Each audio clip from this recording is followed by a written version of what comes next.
जय Hind friends, welcome to institute of civil services for RO UP PCS and other competitive exam. और मैं हूं आपका मित्र सुशांत पांडे। आज हम पढ़ेंगे वर्ब के बारे में।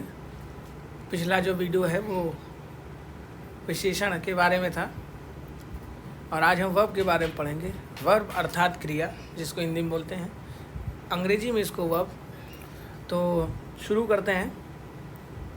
तो क्रिया की परिभाषा जानते हैं। पहले तो क्रिया है क्या।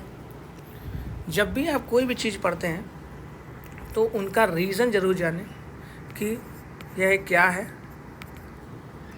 क्यों है, कैसे है। बस ये 3 प्रश्न अगर आपने खुद से पूछ लिए तो अब सारी चीज़ें क्या हैं जानने लगेंगे। ठीक है। तो क्रिया क्या है? वाक्य में प्रयुक्त होने वाले या वाक्य में प्रयुक्त ऐसे शब्द जो किसी कार्य के करने या होने की स्थिति को प्रकट करते हैं उसे क्रिया कहते हैं। तो कहाँ प्रयोग होते हैं? वाक्य में प्रयोग होते हैं। वाक्य में जो किसी कार्य के करने या होने की स्थिति को प्रकट करते हैं उसे क्या कहते हैं? क्रिया कहते हैं। खत्म। पढ़ना भी एक क्रिया है, जैसे आप अभी पढ़ रहे हैं। खाना, पीना, जाना, ये सारी एक क्रिया का पार्ट है। आगे हम लोग पढ़ते हैं क्रिया का अर्थ क्या होता है। जो क्रिया का अर्थ है करना, तो क्या करना? कार्य करना। प्रत्येक भाषा के वाक्य में क्रिया का बहुत महत्व होता है। प्रत्येक वाक्य क्रिया से ही पूरा होता है। क्रिया किसी कार्य के करने या होने को दर्शाती है। क्रिया को करने वाला कर्ता कहलाता है। मतलब जो पर्सन क्रिया कर रहा है वही करता हुआ, यानी सब्जेक्ट इंग्लिश में बोला जाए तो माफ कीजिएगा। अली पुस्तक पढ़ रहा है, बाहर बारिश हो रही है, बाजार में बम फटा, बच्चा पलंग से गिर गया। तो ये सारी क्या हैं? क्रियाएं हैं। आगे बढ़ते हैं।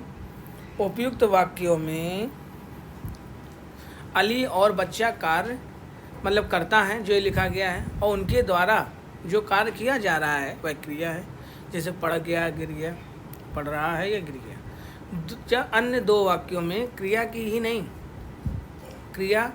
नहीं गई है बल्कि स्वतः हुई है। अन्य 2 वाक्यों में जैसे एक तो देखिए कि अली पुस्तक पढ़ रहा था तो ये तो क्रिया की गई है।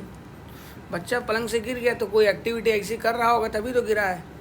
लेकिन बाहर बारिश हो रही है तो ये कोई करने वाली क्रिया नहीं है। और बाजार में बम फटा, ये भी कोई करने वाली क्रिया नहीं है। किसी ने बम लगा दिया, टाइमर सेट कर दिया, वो फट गया। ठीक है।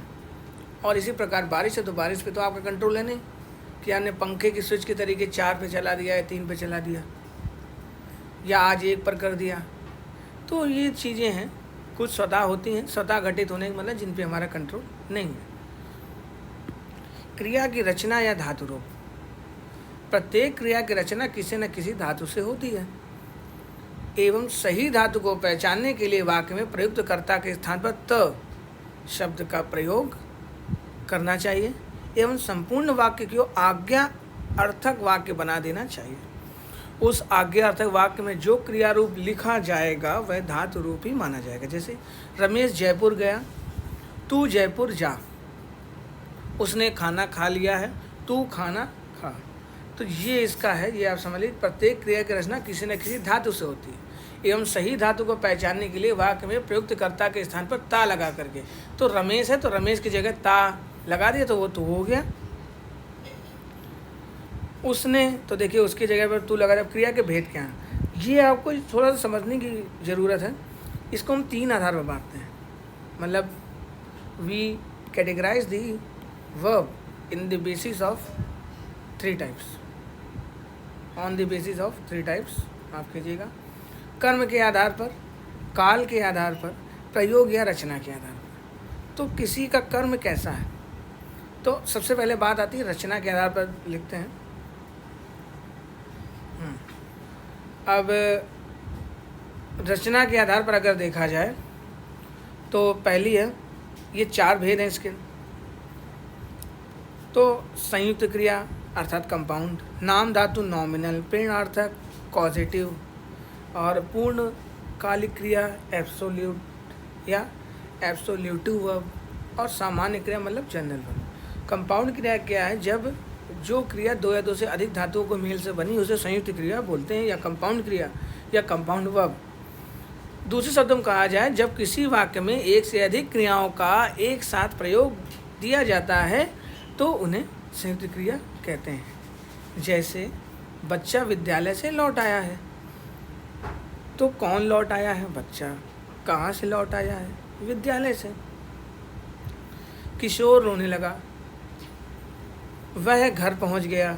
उपयुक्त वाक्यों में एक से अधिक क्रियाएं जैसे लौट आया, रोने लगा, पहुंच गया, तो ये एक से अधिक क्रियाएं हैं, ये संयुक्त क्रिया है। अगला क्या है कि इस प्रकार जिन वाक्यों की एक से अधिक क्रियाएं मिलकर एक ही कार्य पूर्ण करती हैं उन्हें संयुक्त क्रिया कहते हैं।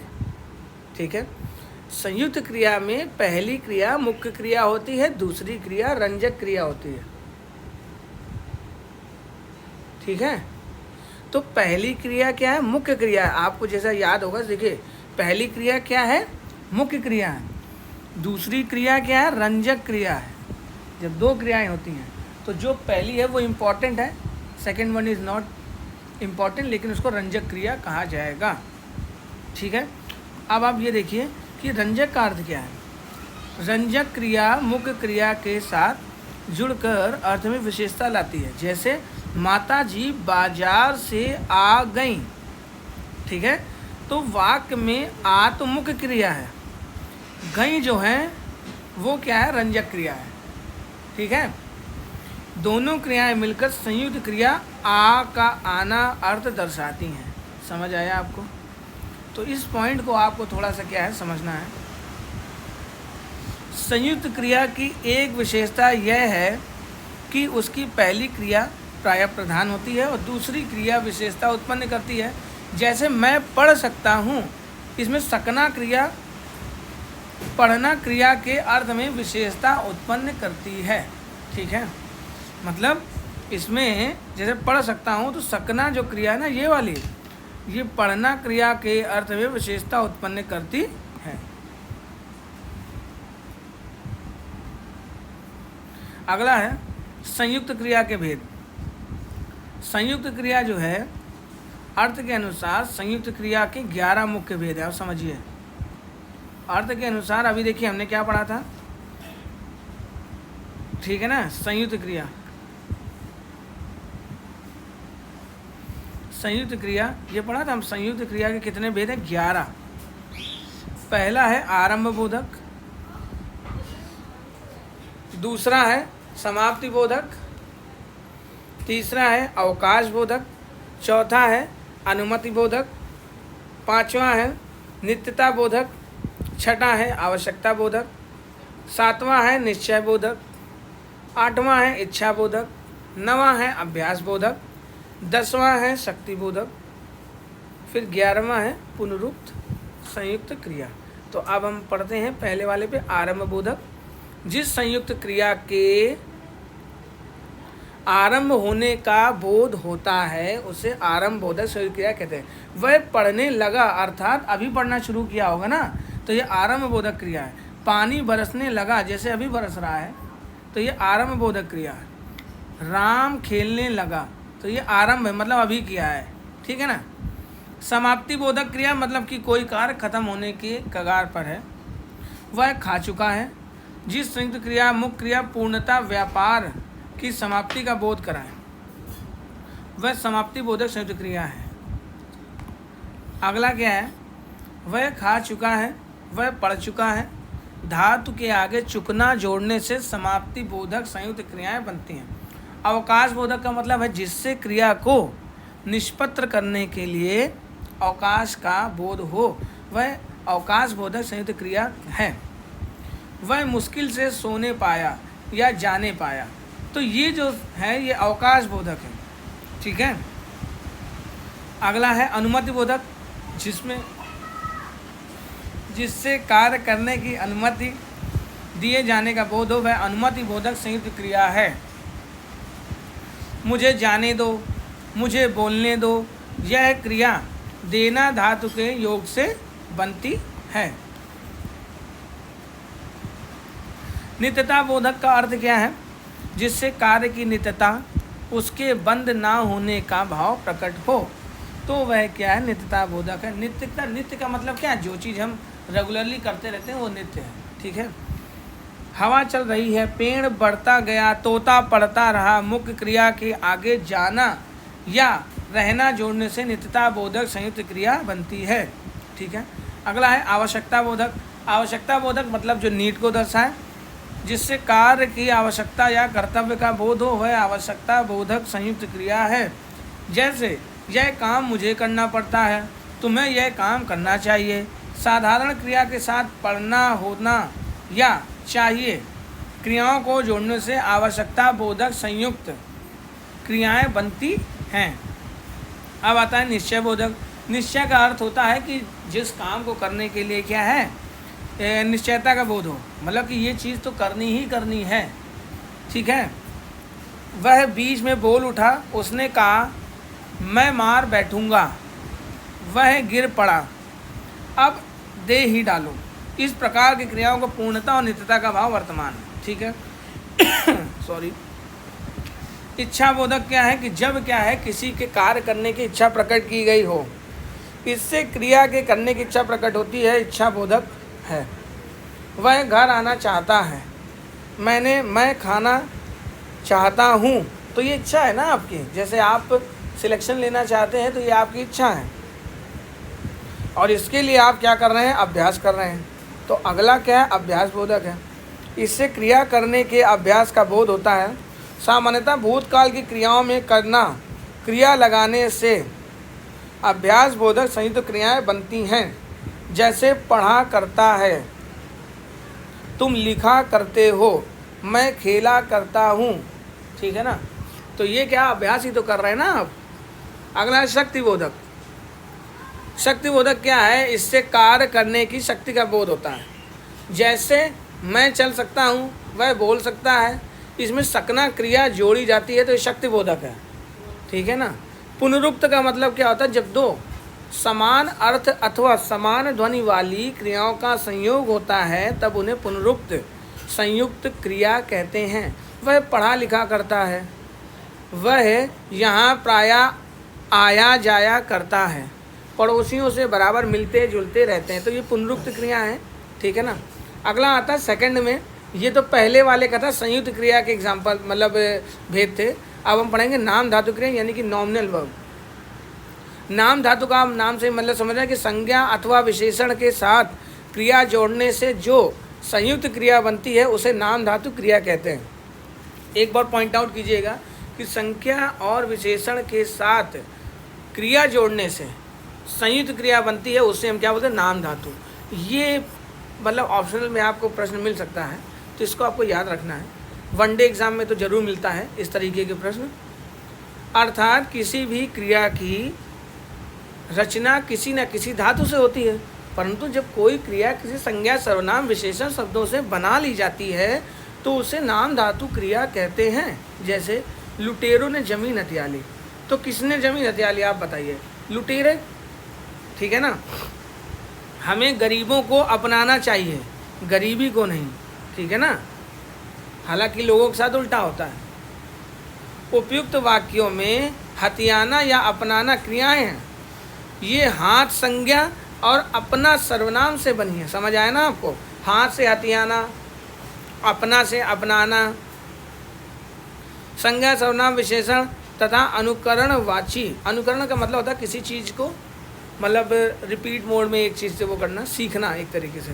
तो अनुकरणवाची शब्दों से निर्मित कुछ नाम धातु क्रियाएं हैं, जैसे शर्म से शर्माना, लोभ से लुभाना, बात से बतियाना, जैसे आप लोग करते हैं ना फ़ोन पे, हाँ ज़्यादा देर हो जाती है। अगला क्या? झूठ से झुठलाना, लात से लतियाना। ऐसी कई कंडीशन पड़ी होंगी जब घर में आपको लतियाया होगा, पापा ने या मम्मी ने मारा होगा। ठीक है ना। और दुख से दुखाना या दुखड़ा भी कोई बोल सकते हैं। ठीक है ना। दुखा दिया, लोग चोट नहीं दुखा देते हैं, सुना होगा आपने, चोट दुखा दी, तो वही चीज़। स्कूल में आप शू पहन के जाते हैं, कोई बच्चा पैर दबा देता है तो ये तो होता रहता है। सर्वनाम शब्द के नाम धातु के अपना से अपनाना, फिर विशेषण के, जैसे विशेषण है 60 साल मतलब 60, तो ये 60 से लोग बोलते हैं ना सठिया गया है। तोतला से तुतलाना, नरम से नरमाना, गरम से गरमाना, लज्जा से लजाना, लाला से ललचाना, फिल्म से फिल्माना। अनुकरण देखिए क्या है, शब्द नाम धातु क्रिया है, अनुकरणवाची शब्द। थप थप से थपथपाना, थर थर से थरथराना, कप कप से कपकपाना, टन टन से टनटनाना, बड़बड़ से बड़बड़ाना, खटखट से खटखटाना, घर घर से घर घराना। अब आते प्रेरणा अर्थक किया। प्रेरणा अर्थक अर्थक पॉजिटिव। अब आप समझिए कि हर चीज़ का कारण होता है। आप तैयारी कर रहे हैं तो कोई ना कोई मोटिवेशन है ही, तो ये आपके लिए प्रेरणा है। तो आपको प्रेरणा मिली कहाँ से? तो ऐसे वाक्य जिसमें कर्ता स्वयं की इच्छा से कार्य ना करके किसी अन्य की प्रेरणा से कार्य करता है। प्रेरणा से नहीं मतलब फीमेल वाली प्रेरणा नहीं, जो इंटरनल मोटिवेशन है वो वाली प्रेरणा की हम बात कर रहे हैं। अगर किसी का नाम प्रेरणा है तो किसी चीज़ मतलब उसकी ज़रूरत नहीं है, ये सिर्फ एक नाम के उससे है, तो वह प्रेरणार्थक क्रिया है। मतलब जब आपको क्या है मोटिवेशन दिया जाए। आप लोग यूट्यूब पे मोटिवेशन ढूंढते हैं, फिर उसके बाद 2 दिन तक रहता है, तीसरे दिन चला जाता है। लोगों से ये एक्सपेक्ट करते हैं कि लोग आपको मोटिवेट करें, लेकिन जो इंटरनल मोटिवेशन है वो परमानेंट रहता है। तो काटना से कटवाना, करना से कराना, है ना। मालिक नौकर से कार साफ करवाता है, नौकर का मन थोड़ी है कार साफ करने का, वो तो मालिक उसे बोलता है कि साफ कर दो तो कर रहा है। अध्यापिका छात्र से पाठ पढ़वाती है। आप लोग भी देखिए स्टोरी रीडिंग कराती है ना टीचर्स, ज़बरदस्ती आपको करना पड़ता है क्लास में, आप डर डर के करते हैं, कुछ मज़े से करते हैं, तो ये सब सिखाने के लिए हैं। तो आपको उसको ऐसा पॉजिटिव वे में लेना चाहिए। अगला क्या है, उपर्युक्त वाक्यों में मालिक तथा अध्यापिका प्रेरणा देने वाले करता है। मालिक आप जानते हैं ना, मालिक या अध्यापिका ये प्रेरणा दे रहे हैं, प्रेरणा का मतलब मोटिवेट कर रहे हैं पर्सन को। नौकर तथा छात्र को प्रेरित किया जा रहा है। उपर्युक्त वाक्यों से करवाता है, पढ़वाती है, प्रेरणार्थक क्रिया। प्रेरणार्थक क्रिया 2 तरीके की होती हैं, आप समझिए। एक होता है प्रेरक करता, एक होता है प्रेरित करता। तो प्रेरक करता क्या होता है, जो प्रेरणा देता है, जैसे मालिक या अध्यापिका। और प्रेरित करता वो है जो प्रेरित हुआ है या होने वाला, अर्थात जिसे प्रेरणा दी जा रही है, ठीक है ना। तो नौकर या छात्र इसमें था। तो प्रेरणा अर्थक क्रिया के रूप क्या है, आप समझिए इसके रूप। तो क्रिया के 2 रूप हैं, एक है प्रथम प्रेरणा अर्थक क्रिया, एक है द्वितीय प्रेरणा अर्थक क्रिया। तो आप कंफ्यूज मत होइएगा। ये देखिए, ये प्रेरणा अर्थक क्रिया के 2 कर्ता थे, ठीक है ना, और ये प्रेरणा अर्थक क्रिया के क्या है, ये रूप हैं। तो आपको कंफ्यूज नहीं होना है। आगे बढ़ते हैं। मूल क्रिया प्रथम प्रेरणार्थक, द्वितीय प्रेरणार्थक ये बताया गया है। तो जैसे उठना है, तो उठना से उठाना ये प्रथम प्रेरणार्थक है, और उठवाना द्वितीय। उड़ना, उड़ाना, उड़वाना। चलना, चलाना, चलवाना। देना, दिलाना, दिलवाना। लिखना, लिखाना, लिखवाना। जीना, जिलाना, जिलवाना। जगना, जगाना, जगवाना। सोना, सुलाना, सुलवाना। पीना, पिलाना, पिलवाना। देना, दिलाना, दिलवाना। धोना, धुलाना, धुलवाना। रोना, रुलाना, रुलवाना। घूमना, घुमाना, घुमवाना। पढ़ना, पढ़ाना, पढ़वाना। देखना, दिखाना, दिखवाना। खाना, खिलाना, खिलवाना, ठीक है ना। तो ये क्रियाएं हैं। आगे बढ़ते हैं। प्रेरणार्थक क्रियाओं के कुछ अन्य उदाहरण तो ये तो थे ही। अब आते हैं कि पूर्णकालिक क्रियाएं, एब्सोल्यूटिव वर्ब क्या है। जब किसी वाक्य में एक क्रिया के समाप्त होने पर कोई दूसरी क्रिया संपन्न होती तो वहाँ प्रथम समाप्त क्रिया को पूर्वकालिक क्रिया बोल देते हैं, ठीक है ना। दूसरे शब्दों में, जब कर्ता एक क्रिया समाप्त कर उसी क्षण दूसरी क्रिया में प्रवृत्त होता है, तब पहली क्रिया पूर्वकालिक कहलाती है। पहचान के लिए जब किसी क्रिया के साथ कर शब्दांश जुड़ जाता है तो वह क्रिया पूर्वकालिक क्रिया मानी जाती है। जैसे पुजारी ने नहा कर पूजा की, राखी ने घर पहुँच कर फ़ोन किया। तो देखिए ये कर शब्द जुड़ गया, तो ये कौन सी हो गई क्रिया, ये पूर्वकालिक क्रिया, ठीक है ना। इसका मतलब क्या है कि पहले वो पहुँच चुका है। पूजा की तथा फ़ोन किया मुख्य क्रियाएं हैं। इनसे पहले नहा कर पहुँच कर क्रियाएँ हुई हैं, तो ये पूर्वकालिक क्रिया। जैसे क्या है ना कि पुजारी ने नहा कर पूजा की, तो पूजा की तो ये सेकंड क्रिया है, पूर्वकालिक में आ जाएगी नहाकर। ठीक है।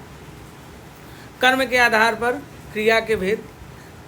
कर्म के आधार पर अब देखिए, ये कर्म के आधार पर था क्रिया के भेद, और देखिए यहाँ पर जो हम लोग ने बांटा था वो किस आधार पर क्रिया के भेद था। ये देखिए, ये संयुक्त क्रिया थी, ये संयुक्त क्रिया, ये हमने रचना के आधार पर बांटा था। ठीक। अब हम पढ़ें कर्म के आधार, फिर काल के आधार पर क्रिया आगे आएगी।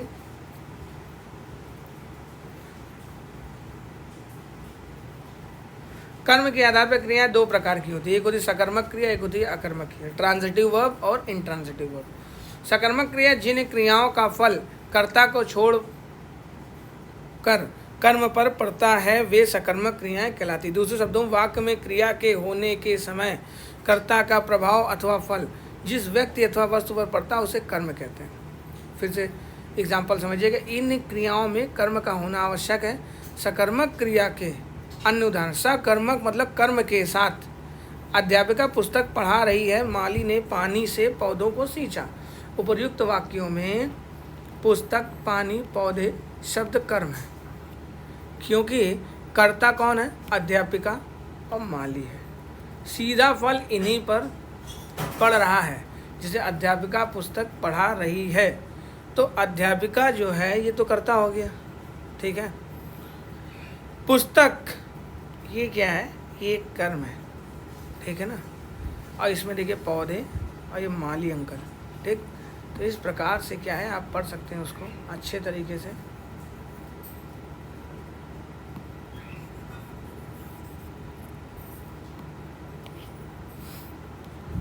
क्रिया के साथ क्या, किसे, किसको लगा, देखिए मैंने स्टार्ट में ही आपसे बोला था ना, लगा कर प्रश्न करने पर यदि उचित उत्तर मिले तो सकर्मक क्रिया है।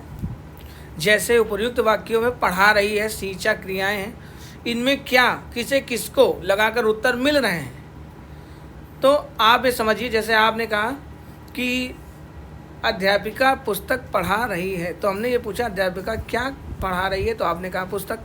ठीक। दूसरा है किसे, फिर तीसरा है किसको। तो इस तरीके से आपको अगर जवाब इन तीनों में से कोई एक या तीनों एक ही में मिल जाए तो वो डिपेंड करता है कि प्रश्न किस प्रकार का है। अगला है कभी कभी सकर्मक क्रिया का कर्म छिप जाता है। जैसे वह गाता है, तो गा रहा होगा तो कुछ तो एफर्ट दे ही रहा होगा, ऐसा थोड़ी कि मुंह खोला है आवाज़ निकल ले केवल। वह पढ़ता है, यहाँ गीत और पुस्तक जैसे कर्म छिपे हैं। ठीक है ना। अब क्या गाता है, तो गीत ही गा सकता है, और तो कोई ऐसी चीज़ है नहीं। अब देखो, अब ये मत आप कहिएगा कि रैप गा सकता है, तो रैप भी एक गीत का ही प्रकार है। ठीक। और पढ़ता है तो वह क्या पढ़ता है, पुस्तक पढ़ रहा होगा। अब पुस्तक किसी भी प्रकार की हो सकती है। सकर्मक क्रिया के भेद क्या है? सकर्मक क्रिया निम्नलिखित दो भेद होते हैं। एक होते हैं अपूर्ण सकर्मक, दूसरी होती है पूर्ण सकर्मक। अपूर्ण का मतलब क्या है, आप जानते ही हैं।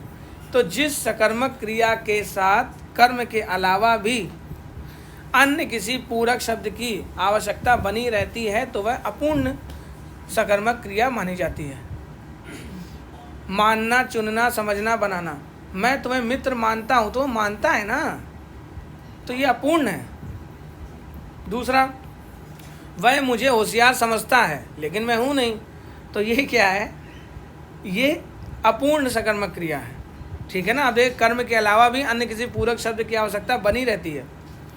हमने राम को अध्यक्ष बनाया, तो ये आप समझ सकते हैं, मानना, चुनना, समझना, बनाना, ये सारी चीज़ें क्या है, अपूर्ण सकर्मक क्रिया है।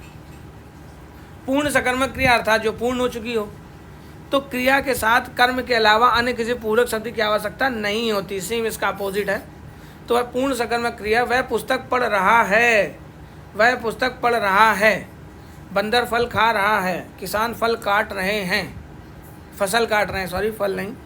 पूर्ण सकर्मक क्रिया के भेद समझिए। अभी देखिए ये हम आगे बढ़ते चले जा रहे हैं, तो एक लेयर पर लेयर आती जा रही है, लेकिन हम डीप जरूर हैं। आप इसको थोड़ा 2x पर लगा कर देख लेंगे या इसको 1-2 बार देख लेंगे तो आपको रिवाइज हो जाएगा अच्छे से।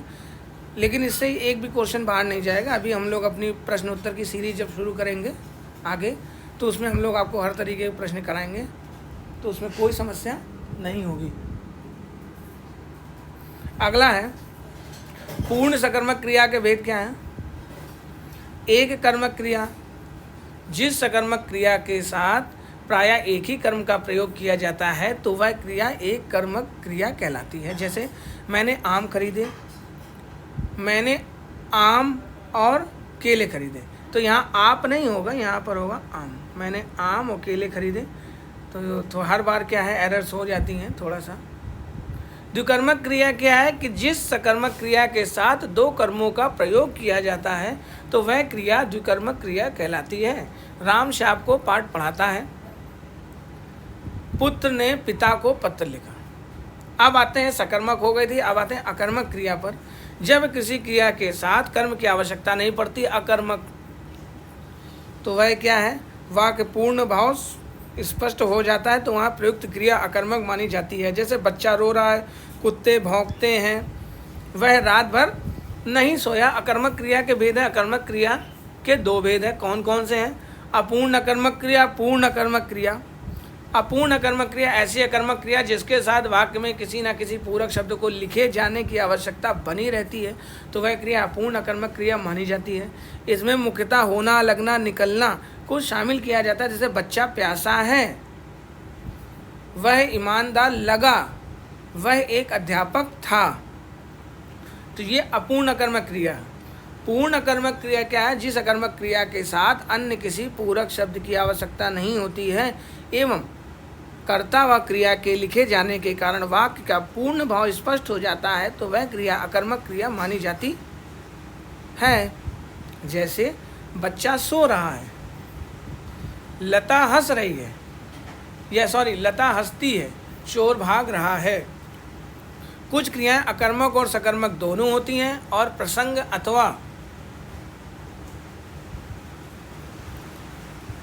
अथवा अर्थ के कारण इनके भेद का निर्णय किया जाता है। जैसे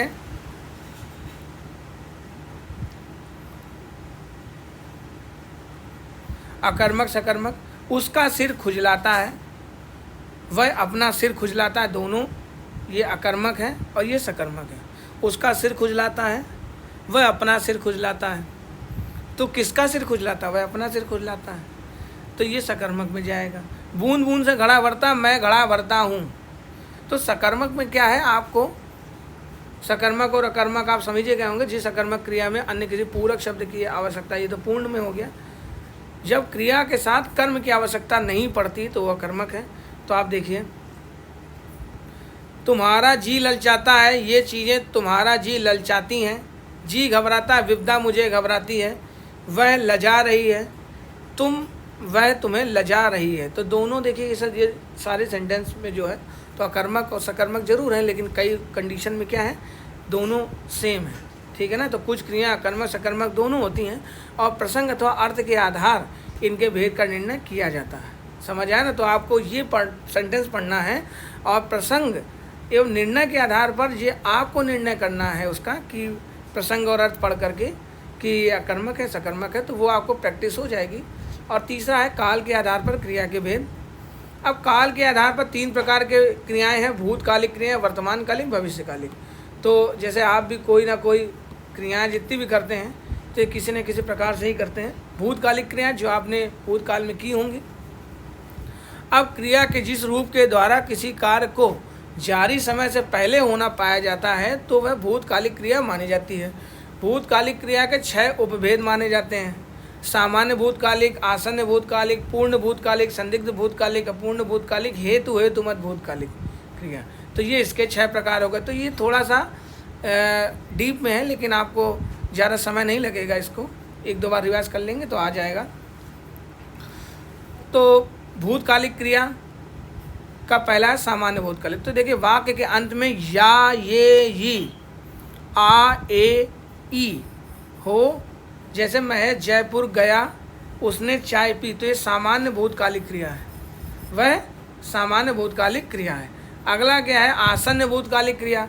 उपयुक्त पहचान प्लस चुका है, चुकी है, चुके हैं आदि जैसे शब्द आते हैं। तो महेश जयपुर गया है, ये देखिए, उसने चाय पी है, तो ये क्या है? आसन्न भूत, मतलब अभी पी है, थोड़ी देर हुई है, या मान लो जस्ट किया हो। पूर्ण भूतकालिक क्या? जो काम हो चुका है, था, थी, थे, चुका था, चुकी थी, चुके थे, चुकी थी। तो महेश जयपुर गया था, उसने चाय पी थी। संदिग्ध भूतकालिक क्रिया क्या होती है? संदिग्ध मतलब उपयुक्त पहचान होगा, होगी, होंगे, चुका है, चुकी है, चुके हैं, सॉरी चुका होगा, चुकी होगी। जैसे आप लोग सोचते हैं ना कि वह पढ़ चुका होगा, इस समय ये कर रहा होगा या ये कर रहा होगी। तो महेश जयपुर गया होगा तो ये संदिग्ध है। और उसने चाय पी होगी तो ये भी क्या है? संदिग्ध है। ये हमको पता नहीं है कि ये होगा, ऐसा है या नहीं है। अगला क्या? अपूर्ण भूतकालिक। अपूर्ण का मतलब जो कार्य पूरा ना हुआ, तो वो अभी भी कर रहा होगा ना। तो कर रहा था, कर रही थी, कर रहे थे। तो वर्षा हो रही थी, बच्चे सो रहे थे। अब हमें ये नहीं पता है कि वो सो के उठ चुके हैं या वर्षा अभी बंद हो चुकी है। अगला है हेतु हेतुमत। हेतु हेतुमत का मतलब क्या होता है? हमेशा डबल सिचुएशन में जाता है। तो ये भूतकाल की शर्त होती है। जैसे आपसे कहा जाता ना कि अगर तुमने पढ़ा होता तो 4 नंबर ना आते। तो सेम क्या है कि भूतकाल की शर्त होती है। जैसे यदि तुम मेहनत करते हो तो अवश्य सफल हो जाओगे, हो जाते। तो ये हेतु हेतुमत है। तो हम लोग जब किसी को डांटते हैं या आपको कभी डांट पड़ती तो वे हेतु हेतुमत के आधार पर ही पड़ती है। अगर वर्षा होती तो फसल होती। वर्तमान कालिक क्रिया, जैसे इस समय देखिए टमाटर का भाव बहुत ही ज़्यादा है। तो क्या है कि अगर बारिश बेमौसम ना होती तो फसल हमारी ख़राब ना होती, तो इसका रेट इतना हाई ना जाता। एक रीज़न ये भी है इसके दाम बढ़ने का। उसी प्रकार से वर्तमान कालिक क्रिया का मतलब है कि वह क्रिया जो अभी चल रही है, मतलब कि प्रेजेंट क्रिया के जिस रूप के द्वारा किसी कार्य का जारी समय का होना पाया जाता है, तो वहाँ वर्तमान कालिक क्रिया मानी जाती है। जैसे महेश पुस्तक पढ़ता है, बच्चे क्रिकेट खेल रहे हैं, वह खाना खा रहा होगा, राम अब तुम पुस्तक पढ़ो, कोई हमारी बात न सुनता हो। भविष्यकालिक क्रिया क्या है? कि क्रिया के जिस रूप के द्वारा किसी कार्य का आने वाले समय में होना पाया जाता है, वहाँ भविष्यकालिक क्रिया मानी जाती है। इन फ्यूचर आप लोग मानते हैं ना कि आप अफसर बनेंगे, या आप ARO में सिलेक्ट होंगे, या आप PCS बनेंगे, ठीक है ना, या आप UPSC क्रैक करेंगे तो IAS बनेंगे, IPS बनेंगे। तो ये क्या है? एक भविष्यकालिक क्रिया है। मैं घर जाऊंगा, जैसे जो लोग रह करके तैयारी कर रहे हैं, तो अभी मतलब रक्षाबंधन, दिवाली आगे आएगी तो लोग घर जाएंगे, आप हमारे घर आइएगा, आज वर्षा हो सकती है। तो ये था आज का चैप्टर क्रिया। आशा करता हूँ आपको समझ आया होगा, और थोड़ा सा बैकग्राउंड म्यूज़िक की वजह से आज आपको समस्या हुई हो तो उसके लिए क्षमा।